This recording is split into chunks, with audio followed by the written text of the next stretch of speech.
নমস্কার, আপনারা দেখছেন বিগ নিউজ। আর বিগ নিউজের সবচেয়ে চাঞ্চল্যকর খবর হচ্ছে যে উত্তরবঙ্গে প্রাকৃতিক বিপর্যয়ে আটকে পড়েছেন নদিয়া জেলার পলাশীপাড়া থানার ৫ জন পর্যটক। পলাশীপাড়া থেকে দশমীর পরের দিন উত্তরবঙ্গের শিটংয়ের উদ্দেশ্যে রওনা দিয়েছিল পলাশীপাড়ার এক পরিবারের ৫ জন সদস্যের একটি দল। উত্তরবঙ্গের প্রাকৃতিক বিপর্যয়ের প্রবলভাবে দেখা দিয়েছে। শনিবার সন্ধ্যায় তারা শিটং থেকে পৌঁছয় এবং তারপর থেকেই শুরু হয় প্রাকৃতিক বিপর্যয়। তারা তরক নামে একটি জায়গায় হোমস্টেতে ওঠেন। ওই এলাকায় এমন একটা ক্ষয়ক্ষতি বা বিপর্যয় দেখা না গেলেও ওই পর্যটকদের পরিবারের লোকজন উৎকণ্ঠায় আছেন। আমি কৌস্তব দত্ত, আমার সাথে আমার বোনের হাজব্যান্ড, আমার দাদা বৌদি সবাই এখানে এসছে। তো আমরা আপাতত তোড়ক বলে একটা জায়গাতে শিটংয়ে রয়েছি।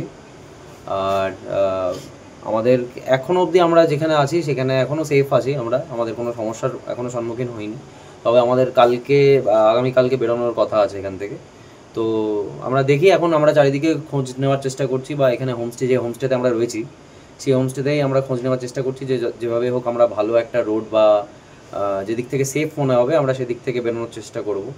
এখন তারপরেও যদি দেখি যে ওয়েদার আরও খারাপ হচ্ছে বা কোনো দিক থেকে কোনো অসুবিধার সম্মুখীন হচ্ছে, তাহলে আমরা এখনও অবধি এখানে স্টে করারই প্ল্যান করছি, কারণ রিস্ক নিয়ে বেরোনোটা মনে হয় যেন ঠিক হবে না।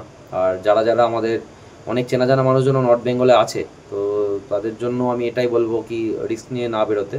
তো সবাই একটু সেফলি বেরোনোর চেষ্টা করুক নর্থ বেঙ্গল ছেড়ে। ওইখানকার আবহাওয়া ও যোগাযোগ ব্যবস্থার উন্নতি না হওয়া পর্যন্ত তারা বাড়িতে ফিরতে পারছেন না। পুলিশ প্রশাসন তারা খুবই সাহায্য করছেন বলে সেই ৫ জন পর্যটকদের কাছ থেকে জানতে পারা যায়। নদিয়ার করিমপুর থেকে অর্ধেন্দু মালাকারের রিপোর্ট, বিগ নিউজ।